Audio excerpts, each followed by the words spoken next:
ನೋವಿನ ಘಟನೆ. ಒಂದು ತಿಂಗಳ ಹಿಂದೆ ನಡೆದಂಥ ಘಟನೆ ಮತ್ತೆ ಇದು ಮರುಕಳಿಸಿದೆ. ಹುಬ್ಬಳ್ಳಿ ಅಂತಂದರೆ ಕರ್ನಾಟಕದ ಕೇಂದ್ರ ಇದು. ಈ ಉತ್ತರ ಕರ್ನಾಟಕದ ಕೇಂದ್ರ ಬಿಂದು ಹುಬ್ಬಳ್ಳಿ. ಇಂಥ ಒಂದು ನಗರದಲ್ಲಿ ಈ ರೀತಿ ಘಟನೆಗಳು ಮರುಕಳಿಸ್ತಾ ಇರೋದು ಇದು ಕರ್ನಾಟಕ ಒಂದು ದೊಡ್ಡ ಕಳಂಕ. ಈ ರೀತಿ ಘಟನೆಗಳು ಮರುಕಳಿಸದ ರೀತಿಯಲ್ಲಿ ಕಾನೂನು ವ್ಯವಸ್ಥೆ ಆಗಬೇಕು ಅಂಥೇಳಿ ನಾವು ಸರ್ಕಾರಕ್ಕೆ ಹೇಳಲಿಕ್ಕೆ ಇಚ್ಛೆ ಪಡ್ತೇವೆ. ಮತ್ತು ಈಗಾಗಲೇ ಈ ರೀತಿ ಘಟನೆ ಆದಾಗ ಸರ್ಕಾರ ಅದಕ್ಕೆ ಸ್ಪಂದನೆ ಮಾಡಿ ಮತ್ತು ಕಾನೂನು ಕ್ರಮವನ್ನು ತೆಗೆದುಕೊಳ್ತಾ ಇದೆ. ಅಂದರೆ ಆ ವ್ಯಕ್ತಿಯನ್ನು ಈಗಾಗಲೇ ಅರೆಸ್ಟ್ ಮಾಡಿದ್ದಾರೆ. ಮತ್ತು ಇದು ಅತ್ಯಂತ ಬಡ ಕುಟುಂಬ. ಇದು ನಾವು ನಮ್ಮ ಆತ್ಮೀಯ ಪೂಜ್ಯರಾಗಿರುವಂಥ ಅಂಬಿಗರ ಚೌಡಯ್ಯ ಸ್ವಾಮೀಜಿ ಜೊತೆಗೆ ಮಾತನಾಡಿದ್ದೇವೆ. ಈ ಅತ್ಯಂತ ಬಡ ಕುಟುಂಬ ಅಲ್ಲಿ ಅವರ ಅಜ್ಜಿಯರ ಜೊತೆಗೆ ಇರುವುದು. 4 ಜನ ಹೆಣ್ಮಕ್ಳು ಅವರು. ಇವತ್ತು ನಾವೆಲ್ಲ ಬೇಟಿ ಬಚಾವೋ ಬೇಟಿ ಪಡಾವೋ ಬಗ್ಗೆ ಮಾತನಾಡ್ತೀವಿ ಅಷ್ಟೇ.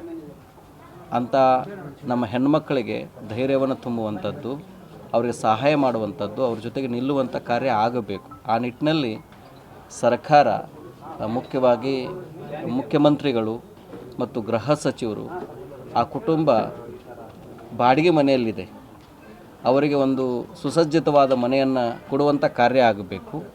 ಮತ್ತು ಆ ಮಕ್ಕಳಿಗೆ ಸರಿಯಾದ ಶಿಕ್ಷಣವನ್ನು ಕೊಡುವಂಥ ಕೆಲಸ ಆಗಬೇಕು.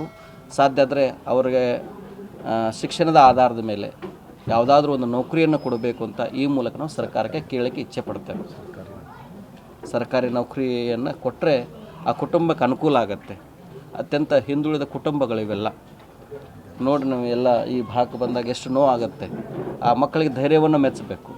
ಅವ್ರ ತಂದೆ ಇಲ್ಲ, ತಾಯಿ ಇಲ್ಲ, ಅಜ್ಜಿ ಜೊತೆಗೆ ಅವ್ರು ಇರೋದ್ರಿಂದ ಅಂಥ ಹೆಣ್ಣುಮಕ್ಕಳಿಗೆ ಧೈರ್ಯವನ್ನು ಕೊಡುವಂತಹದ್ದು, ಅವ್ರಿಗೆ ಆತ್ಮಸ್ಥೈರ್ಯನ ತುಂಬುವಂಥ ಕೆಲಸ ಸರ್ಕಾರಗಳು ಮಾಡಬೇಕು ಮತ್ತು ನಾವೆಲ್ಲ ಮಾಡಬೇಕು. ನಮ್ಮೆಲ್ಲರ ಜವಾಬ್ದಾರಿ ಇದು ಅಂತ ಹೇಳಲಿಕ್ಕೆ ಇಚ್ಛೆ ಪಡ್ತಾರೆ. ಈ ಅತ್ಯಂತ ಬಡ ಕುಟುಂಬ ಅಲ್ಲಿ ಅವರ ಅಜ್ಜಿಯರ ಜೊತೆಗೆ ಇರುವುದು. 4 ಜನ ಹೆಣ್ಮಕ್ಳು ಅವರು. ಇವತ್ತು ನಾವೆಲ್ಲ ಬೇಟಿ ಬಚಾವೋ ಬೇಟಿ ಪಡಾವೋ ಬಗ್ಗೆ ಮಾತನಾಡ್ತೀವಿ ಅಷ್ಟೇ.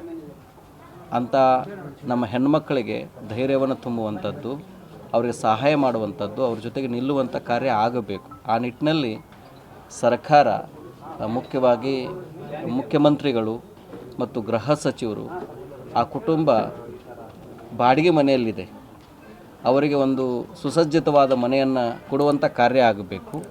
ಮತ್ತು ಆ ಮಕ್ಕಳಿಗೆ ಸರಿಯಾದ ಶಿಕ್ಷಣವನ್ನು ಕೊಡುವಂಥ ಕೆಲಸ ಆಗಬೇಕು.